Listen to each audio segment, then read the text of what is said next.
Welcome to Daggers and Shadow Daddies. We're your hosts, Ryan and Adriana. Buckle up, Buttercup.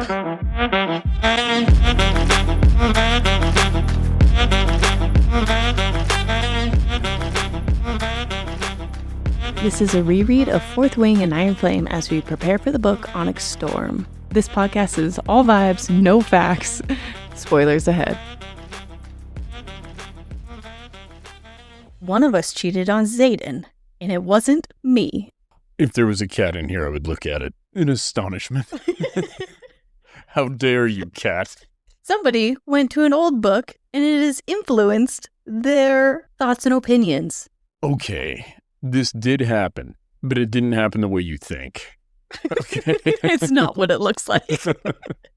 Yeah, it's exactly it. I went back to an old book because somebody's taking 5 days to get through her chapters. And it is taking me one afternoon. You can't blame me for this.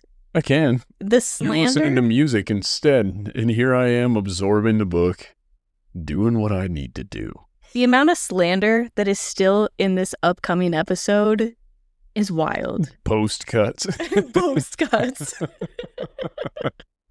Okay, so I want to go with, I don't dislike Xaden. I'm going to gush over two different Shadow Daddies that are not Xaden. Oh. You got Riorson, which is just a better Shadow Daddy. And who else? Rain. From? Serpent Feathers. Oh, the serpent. Snake Feathers. The Serpent and the Wings of Night. There we go. Finished my chapters on that. I know. I re-listened up through chapter 18 like 4 times. And then I said, fuck it, and I listened to the rest of that book. And it was awesome. But both of them are so good in very different ways. Xaden is also very good in a third different way. So I see it as you're cheating on Xaden. He is coming back to us in book 3. Really what I want is Liam to come back. Xaden can sit out the first few chapters of the next book. And then they incorporate Riorson and Rain. Yeah, I don't know how it's going to happen. But... I feel like Rain would be awesome in this series. Well, without spoilers. I can't even talk about either of those other guys. You can't yet. But what I will say is both of them have compelling narrative outside of the FMC, which is the only real issue I take with Xaden. I don't get to know shit about Xaden other than Xaden with Violet. In everything that has been removed from Xaden by listening to these other Shadow Daddies, Violet has gained. She is the best female main character in these. Iron Flame Xaden finishes strong. From chapter 42, roughly, through the end of the book. I really like Xaden. But my other Shadow Daddies, I don't know. Rain's keeping secrets too. I didn't even finish reading it. I'm just letting you know, Rain's got secrets. But Rain's not lying to anybody. Well, overall, I had to pull you into a little sidebar. So everybody is warned that any distaste that Ryan has, we slowly realized over the course of several days that this is because he was having an affair on Xaden, going back to Mist and Fury and reading The Serpent and the Wings of Night. Yeah, Snake Feathers. Yes. This is what we in the fandom call it. What I will say, Riorson is a Shadow Daddy. That's the difference. Back to our scheduled programming. Whatever Xaden's feelings need, that's what Xaden should get. And if Violet's not doing that, then screw Violet. And then this time around, I'm just kind of like, I don't know, Xaden. She's got some really good points. And then Xaden talks. I'm like, I don't know, Violet. Xaden's got some good points. And that's when I landed on, it's not miscommunication. Both of them are just stubborn. They both have great points. They're both correct somehow at the same time. Because they're both focusing on themselves. And I think this is the whole root of this. You're not wrong for having your feelings about yourself. What can make you wrong is how you consider another person. You don't think Xaden's considering her by not trying to give her relationship ending information that she's not ready for? Adri, if I hit a bus of toddlers tomorrow and murder 30 children, I know you're going to react that poorly. Let's say I get hammered drunk and I hit a pedestrian and I'm like, guys, nobody tell my wife right now. She wouldn't stay with me through this process. And I choose not to tell it to you until 20 years later. And I'm like, so, funny story. I got drunk 20 years ago and hit a fucking pedestrian. You are not going to be cool with that. That is a violent overreaction to Xaden's information that he shared. His information is, he's been manipulating you for months by reading whatever your intentions are. No, it's okay. Considered a death penalty to their culture. He didn't trust her with his life. The crazy thing is, he's like, we're going to talk about it when we go out there in the field. She starts guessing shit, and he's like, stop guessing. Stop guessing. And I'm like, you know, the easiest way to get somebody to stop guessing is to just tell them. And you know she's going to get there. What are you doing? You're like, I'm going to buy myself 20 more seconds of love. I don't think it was like that. I think he couldn't bring himself to say the words out loud because it was such a scary, dangerous thing. I cannot truthfully think of one thing that I could not say to you. I couldn't imagine. The scariest thing to me will forever be the first day I told you that I loved you.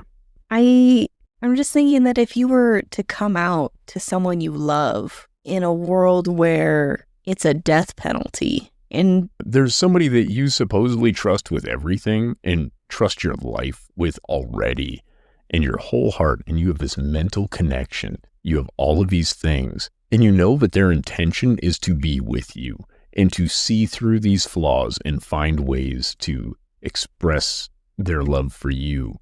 You know that's their intention because that's the goddamn power you keep hiding from them. And then you're like, just quit guessing what it is. I'll tell you. But you don't. She has to come to it on her own. Wait a minute. We're getting ahead of ourselves. This is still chapters away. Yeah, my bad. Chapter 52. She's now hanging out with her friends. And Sawyer is flirting with Jesinia again. Is this the second time or are we just back to this scene, actually? No, this is another time.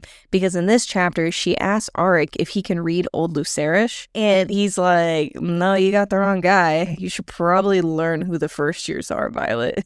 Oh, yeah. I forgot about this. Yes, because somebody's like, well, why would he know Old Lucerish? He's from wherever. And Aaric throws somebody else's name out, and he's like, they're from, not Lucerin, but wherever the place is. Lucerin. You know what I mean? It's something like that. I don't remember. Now Lucerin is stuck in my head. Yeah. There was a car, I think. Violet calls together a group to put up the wards, but it means that the Flyers won't be able to use their power. She tells everyone she won't lie to Xaden, and the Flyers need to decide. She offers them conduits so they aren't defenseless, but it's not really a great option because those run out. She has another nightmare, still sounds like it's the future. She's suspended and trying to be converted by the sage, and that happens near the end of the book. The sage thing, the sage creature is what I have, is right. She will take down the wards. This does happen. She does not take down the wards. She takes down the ones that she puts up in this location because they're wrong, and then she actually forms them back in Biscayeth.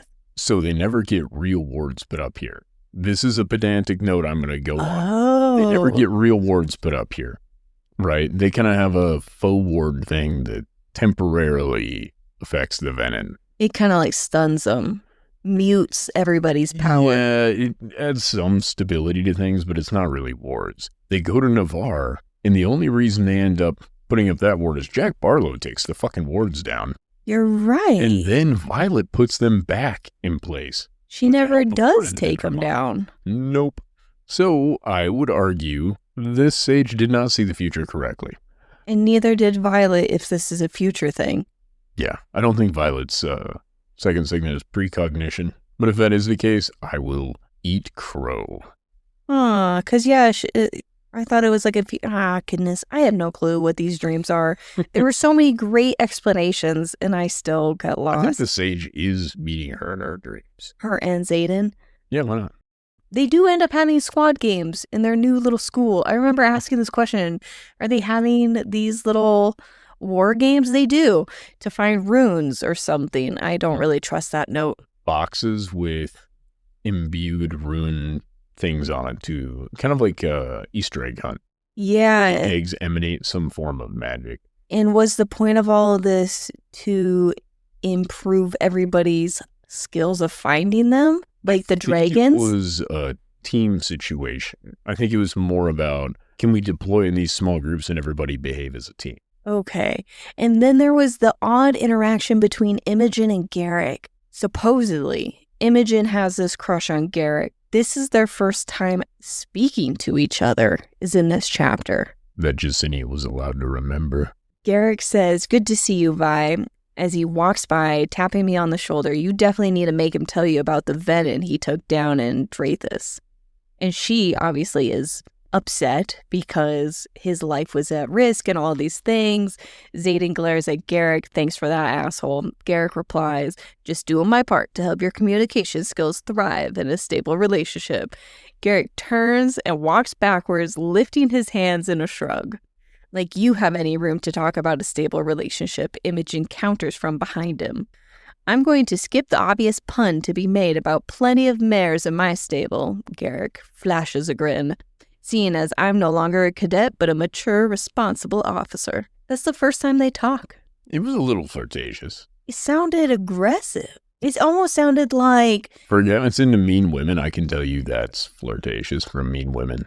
It comes off as if Garrick and Imogen did sleep together and things didn't continue to work out, even though Imogen wants it to, and Garrick is still sleeping with other women, and she's upset by it or something. Man, you got way more out of that than I did. I really tried reading into it. Okay. Let's say I did not get nearly that much out of it. I'm not seeing how she has a crush on him. I got an issue just poking fun at, like, you don't get to fucking talk about stable relationships. You don't have stable relationships. Like, she was calling him out for being a fuckboy. Yeah, and when I tried reading into it, it's like, oh, they tried having a stable relationship. No, maybe they didn't try. She wanted it, and he wasn't all about that. I took it as she's like that female friend that you had that you guys were always buddies, and then eventually she kind of wanted more, but you weren't the guy that she needed you to be for that to be successful. Imogen is way too cool to be like that. I don't think anybody's too cool for that. Anybody can catch feelings. I think Imogen had enough self-respect to not fuck Garrick before he was the dude who she wanted him to be. Okay, so you don't think they've slept together yet? No, I don't think so. Sounds like Imogen would have wiped everybody's minds on it anyways. After she blew him, pow, the minds. And him, whatever. She blew both, double entendre. It only took 30 seconds because she has short term. You can't say fast. She just reset it, boom. Chapter 53, Imbuing is Natural to Siphons. Ooh, while we're on the topic of siphons, obviously we're about to get to the scene. It's on my mind now. Sloane becomes a siphon. She takes from Violet. Does she take from Violet and give to Cat? Or give, no, not to Cat, give to somebody else to fight? I don't think so. Then why is she taking from Violet? I think it was imbuing the little orb thing that broke. You know what I'm talking about? Yeah, but what's the purpose? It explodes. Isn't there some sort of explosive thing? I thought that was an accident. Maybe. Yeah, her orb breaks. It breaks because it drops. But I thought that the metal was like really caustic or something. But I couldn't figure out why Sloane was taking from Violet. I knew that she accidentally did it to Cat because Cat was like, "Get the hell away from me." Oh, Violet was, she let her floodgates open and she was going to overheat. Sloane was like a relief valve, like a pressure relief valve for Violet. And where did it go from Sloane? It just dwelled in Sloane for a while. Oh, the whole imbuing. I bet she put it towards the orb. Probably. And then it exploded. Whatever. I don't remember the scene, and I didn't feel like rereading. I don't remember if the orb exploded, but I know Violet, in a panic, opened the floodgates basically to Tairn's power, and she can't handle that without burning out. And it is this chapter. Tairn drops off Violet at one cave while he explores another. They're arguing with Cat. Cat calls out the writers for not sharing. Oh, they don't share with each other items. Mm-hmm. There's discussion of a second signet. Violet just realized Xaden in this moment. Solus shows up.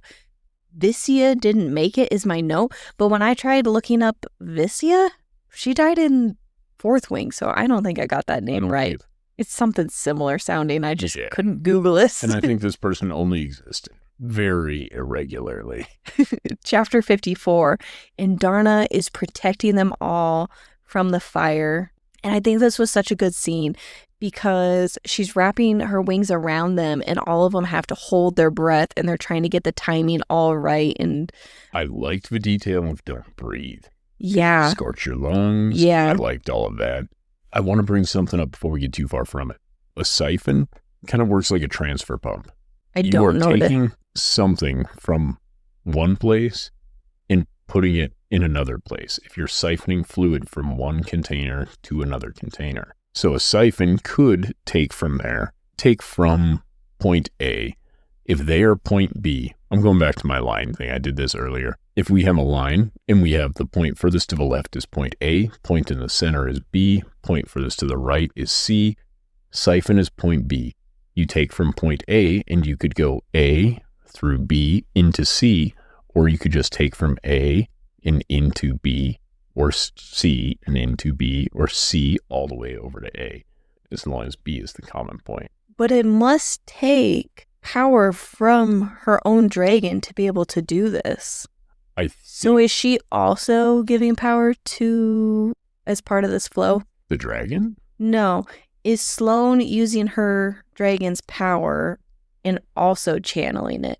Or is that power only used as part of like a pump? I think her power is like a bridge. Like if you think of it as her power is the copper wire between 2 points. Oh, that's a really cool analogy. Okay. So it's not her moving her own power around. Her power is what allows the power from another.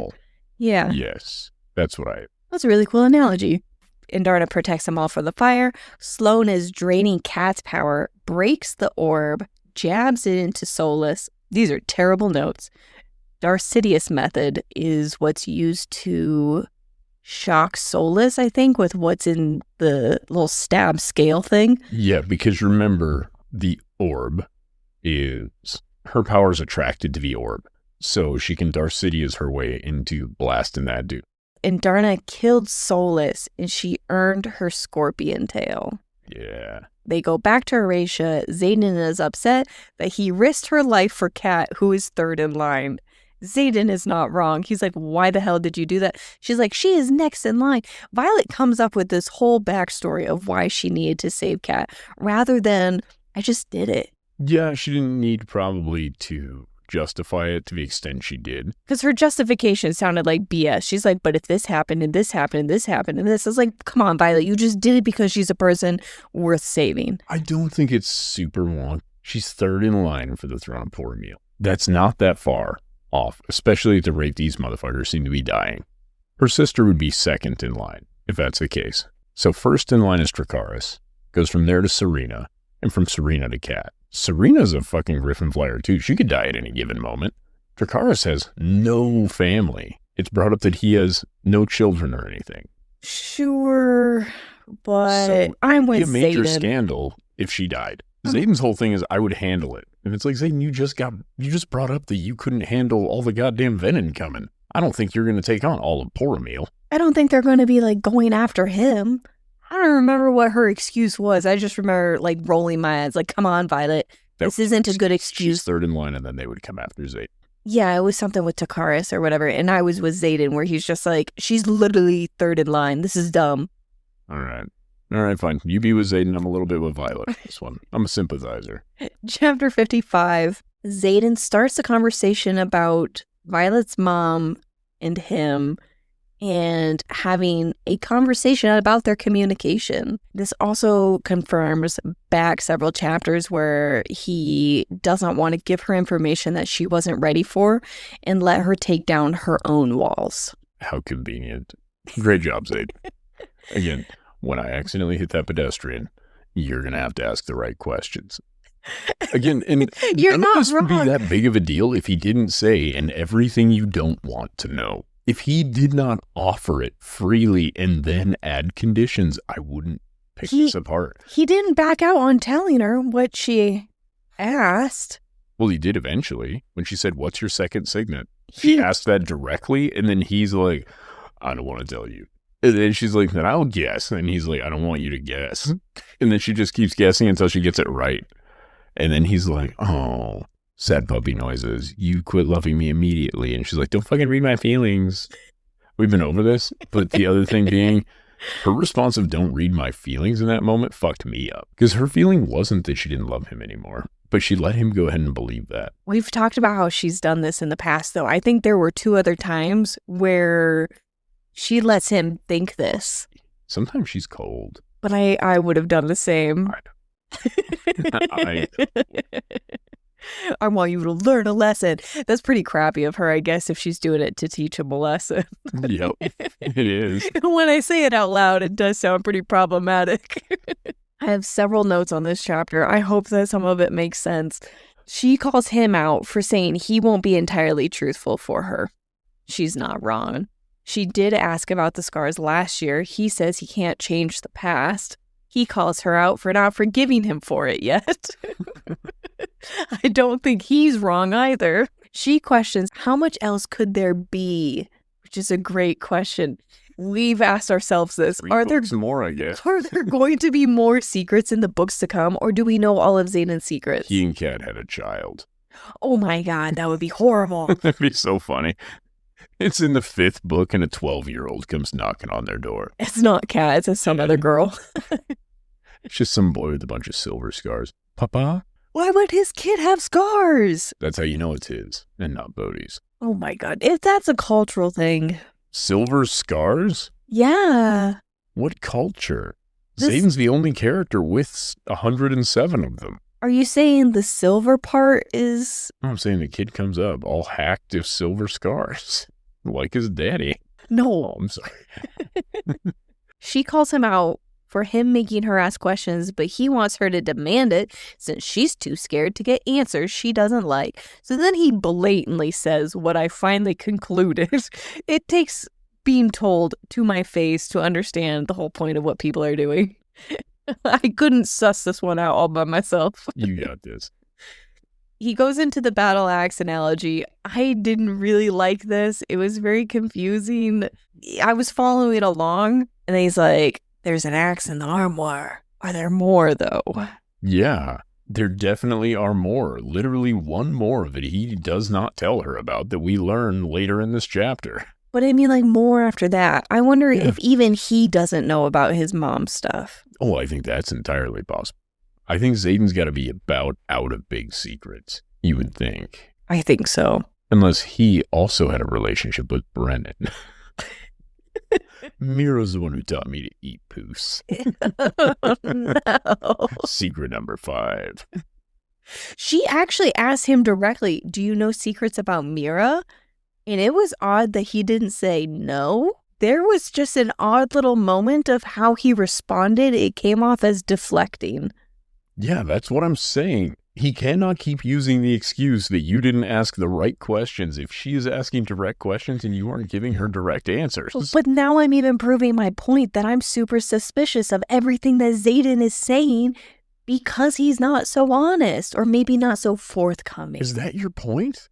No, I'm realizing right now I am suspicious of him on all these little moments, and I wouldn't be if he was just forthcoming with information when asked directly. Forthcoming. That would be a great book to put in this series.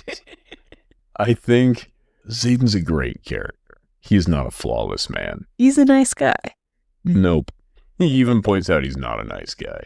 I'm not into toxic men. Xaden enters. I might be into toxic men. There's not even a might be. This is the funniest shit to me. She acknowledges all of the problems with him. And I think that's great, because that shows that Rebecca Yarros is aware of the problem she's written into this human. A part of you instinctively wants to defend this fictional man because of these traits. If these weren't his traits, you wouldn't want to defend this fictional man. If Xaden was my brother, I would be so disappointed. No, Ooh, Sweet Home Alabama. Disgusting. His character, to be able to judge him in a non-attracted way, he would have to be my brother. That's how far he has to go to be not attractive. Has to be your brother. It couldn't have been a cousin. It couldn't have been. You were like, no. He needs to be not even a half brother. If Xaden were my full brother and we grew up together. But if Xaden was my brother and I saw him like this, we would be having sit downs of like, dude, you are not good for this girl. You need to leave her alone. You two are a problem. The arguing is getting annoying. The lightning on your conjugal visits, this is enough. The lightning is not an issue. I would stand by. It's rad. I would be Mira. Honestly, like Mira cares and protects Violet, but imagine Mira being related to Xaden. She would be acting the same way, but for Violet. Like, Xaden, I love you as my brother, but this is a problem. Let me ask you a question. If you were Ree, how would you handle Xaden and Violet's relationship? The fact that Ree's not talking about Xaden and Violet's relationship is wild. Right? It's kind of the point I'm making here. She is such a supportive friend. He was supporting what Violet thought Violet wanted. Whatever you think you need, girl. Did Rhiannon ever have a problem with? It gets brought up like one time, and Violet's just like, don't worry about it. He's cool. And Ree's like, oh, okay. I don't know. Because he's so handsome. Everybody acknowledges how hot he is. Do they? Mm-hmm. At a certain point in Fourth Wing, it pretty much gets acknowledged by everybody. I'm half surprised her mom doesn't bring it up. Being like, listen, we know he's hot. Leave him alone. He is an awesome character. I should not have went back into Mist and Fury, though. Is this what's doing it? I think it is. You went back to your old book boyfriend in the middle of this? Xaden was my first book boyfriend. And I thought Xaden was it. And then I got into this other guy, and I'm like, you know what? He's just better. He's not keeping secrets from her. He's nothing but encouraging all the time. Teaches her how to read.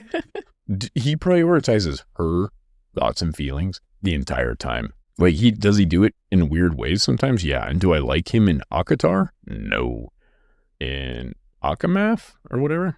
So this is just a battle between two shadow daddies, no, it's and not. You've picked One a of them stand? is lost so hard. Like, it isn't close. It's miles. It's a crevasse. That's how much... What? That's where you rate Xaden and Rhysand? Yeah, and here's the thing. The first time reading these books, I liked Xaden more than the first time I read the A Court of Mist and Fury. And then you... And then upon further inspection, I'm like, yeah, one of them is pretending to be an asshole and is actually the sweetest human on the planet. The other one is trying to be a sweet human to one person and is actually kind of an asshole.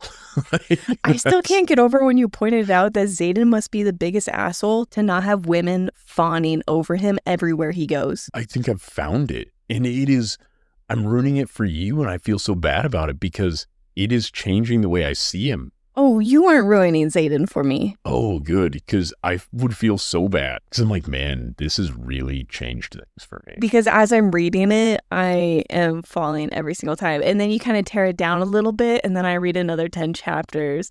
And I know that as soon as we read Onyx Storm, you're going to feel very differently because it's all new information.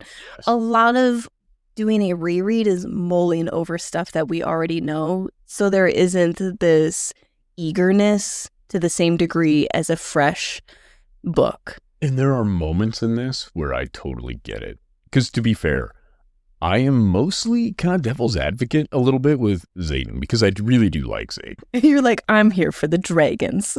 I am. I'm here for the dragons. I'm here for Violet. I'm here for the cool fights and all the just cool shit that goes on. And then in the other books, I'm like, man, I don't encourage you to reread those books because I think it's still shittier. Violet is better than Feyre. Rhysand is better than Xaden. And those are my lines. That's a strong stance, but not an uncommon one. Really? Yeah, I think others agree with you. I personally don't, but I think that is just kind of the cool thing. It's the way I do.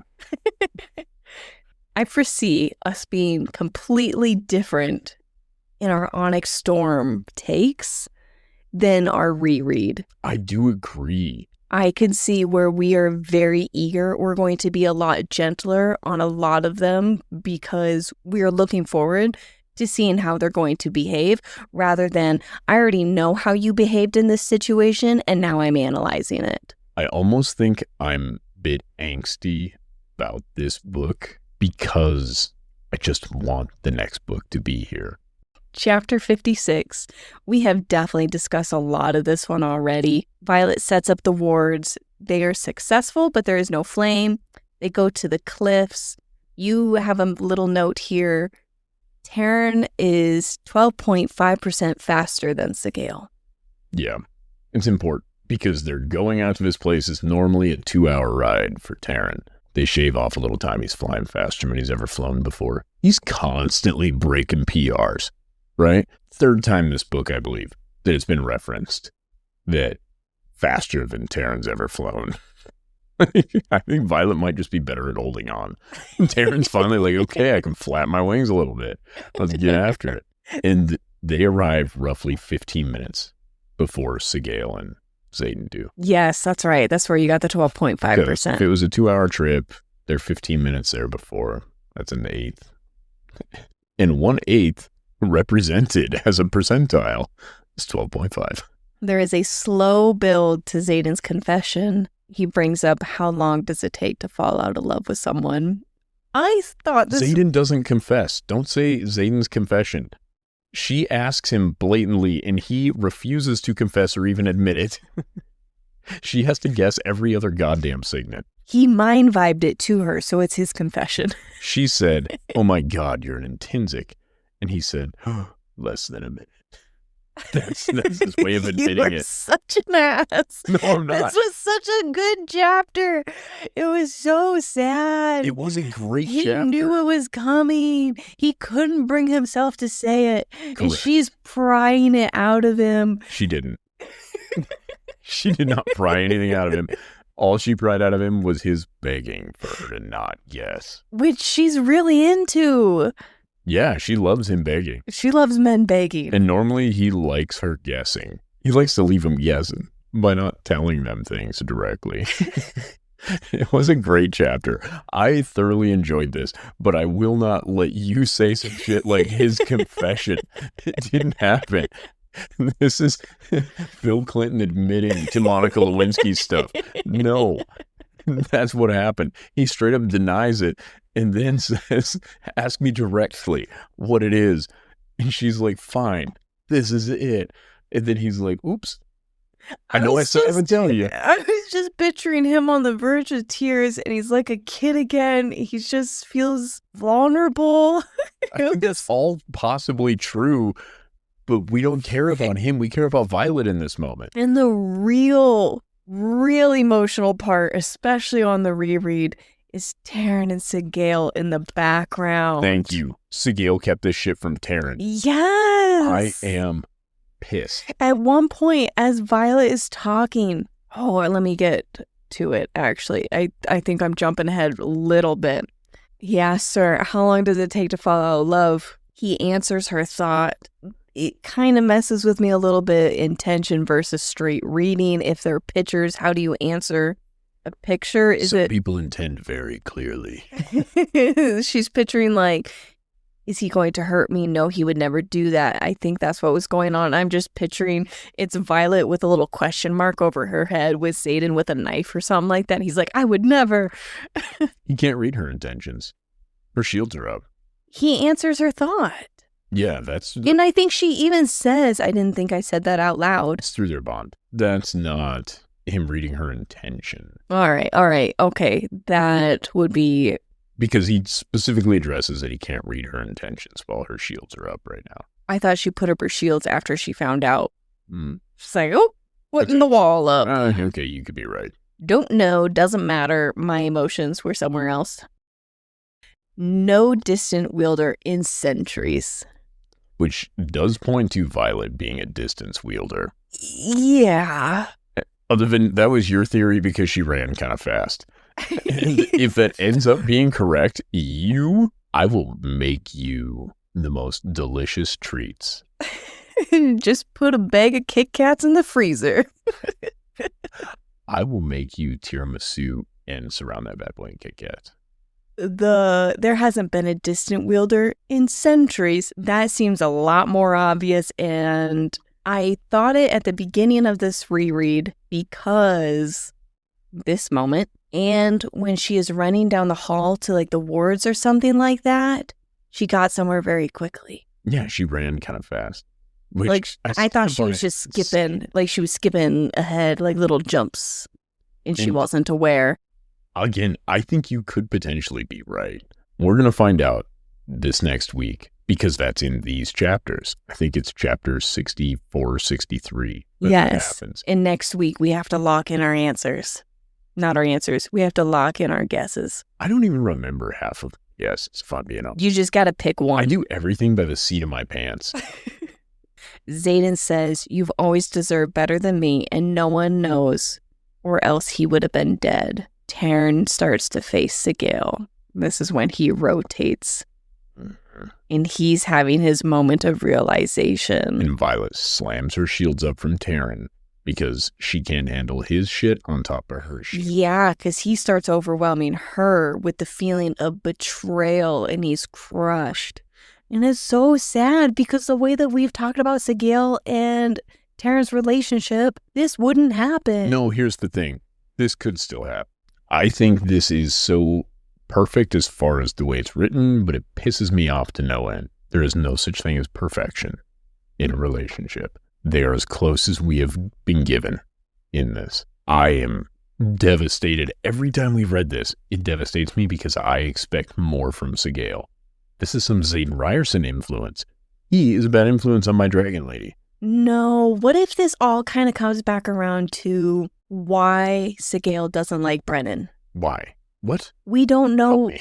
Well, we know Sigil doesn't like Brennan. Mm-hmm. And there was something that happened with Naolan, Tairn's previous rider, and maybe that's why Sigil didn't share. Because of something going on with your last rider, and now I'm clearly not going to tell you because your current rider. I feel like What if this is all Brennan's Nolan fault? died roughly 6 years ago. Sigil bonded Xaden roughly 4 years ago. Yep. This, no, I give her no pass. I am sorry. I love Sigil slightly less than I love Tairn.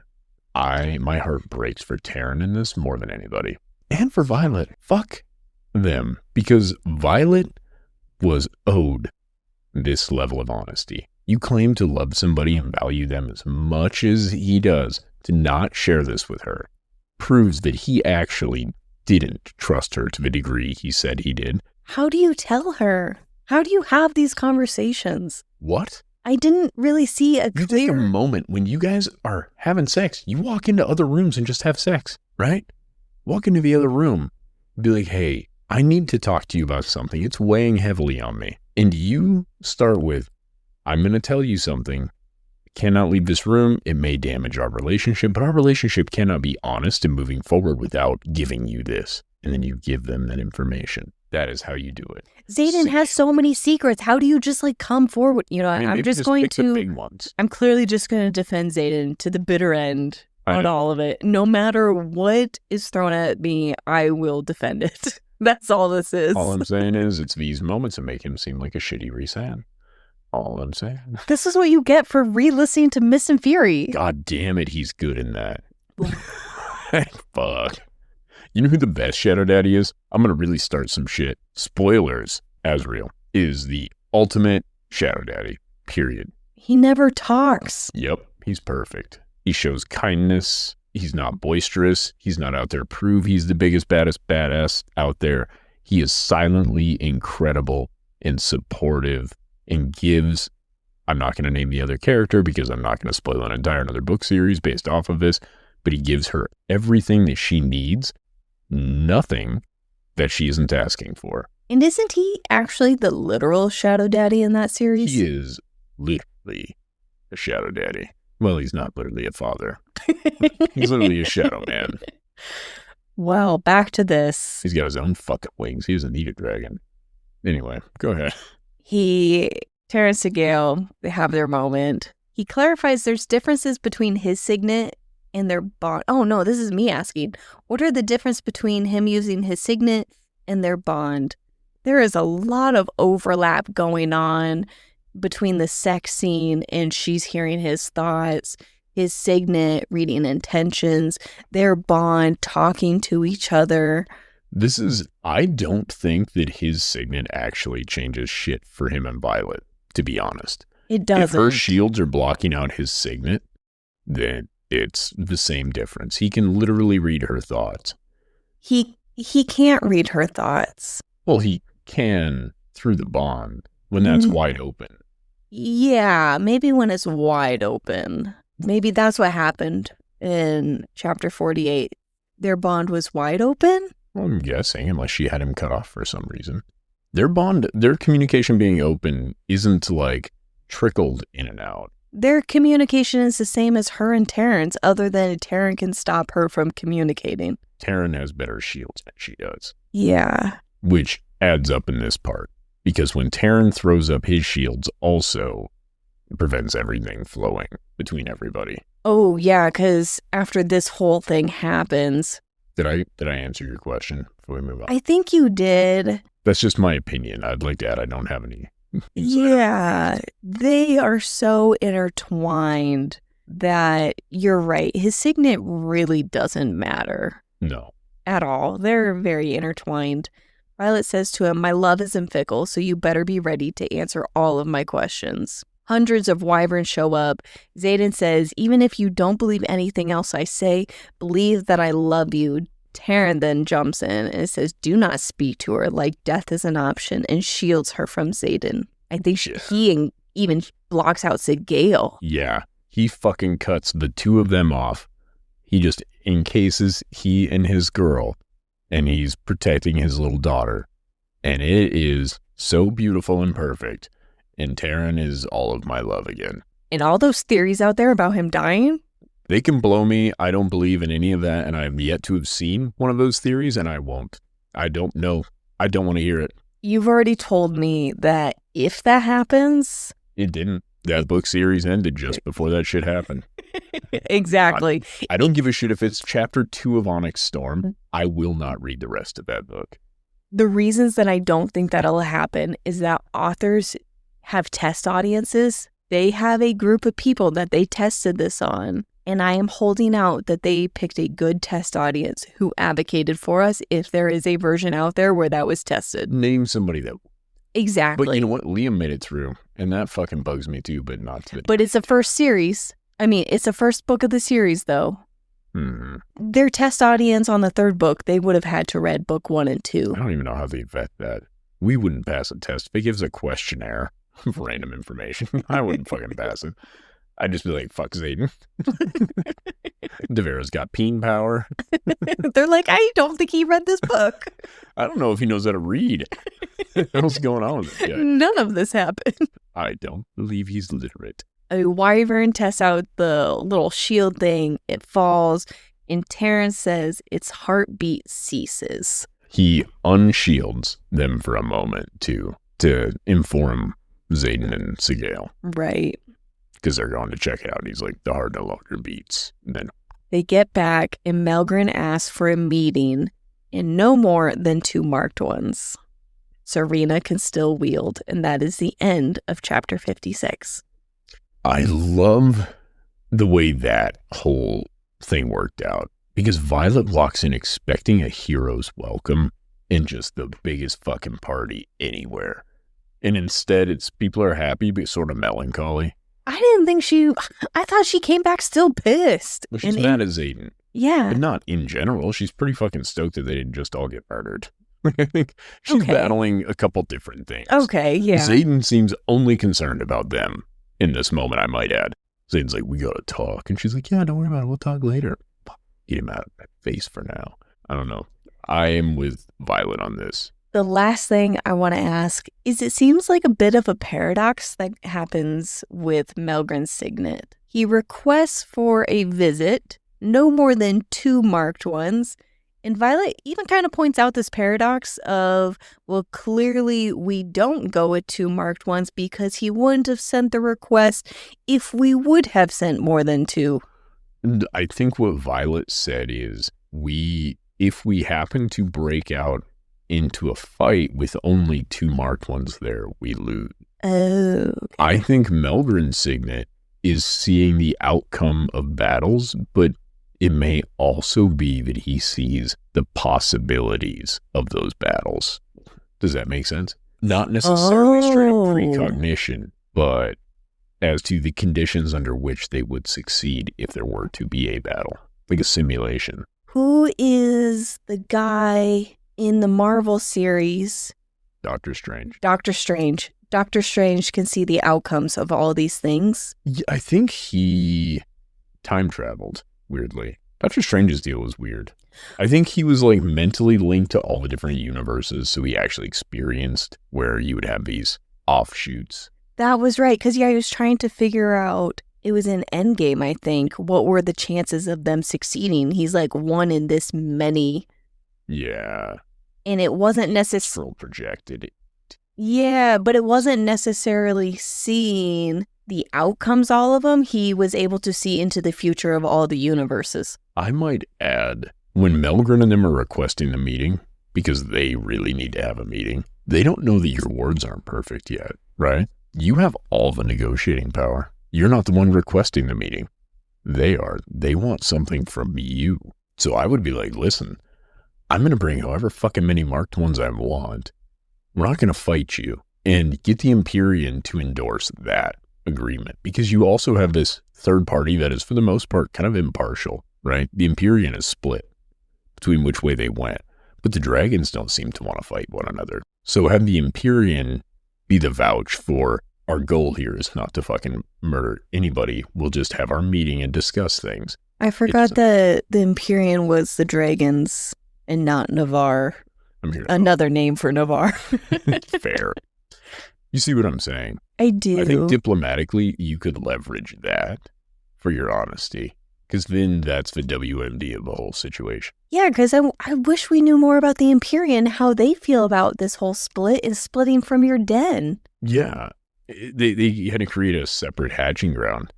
But the rules still apply, right? The Empyrean didn't say, you guys can't go. The Empyrean said, those who want to, you guys go ahead and go. It's more amicable, the separation. Yeah, it was amicable on both sides.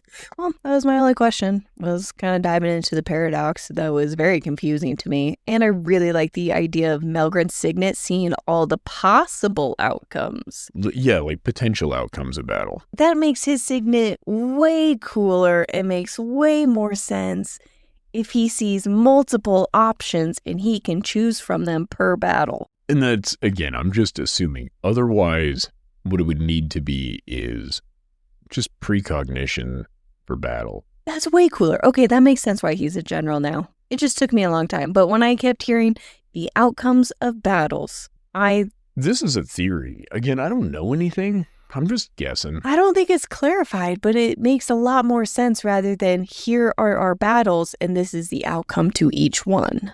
I agree. I have a final question for you, too, before we quit this. Which one of the major events that happened in the last 10 chapters do you think you remember differently than you will have received it this time? Her interaction with the venom at the end. What about you? I'm going to really try to pay attention to when they're running down to the Wardstone. Oh, in case she's a distance wielder? Yeah. Yeah. Yeah, that is probably the biggest thing, because I really wrote that off as Ethenberger.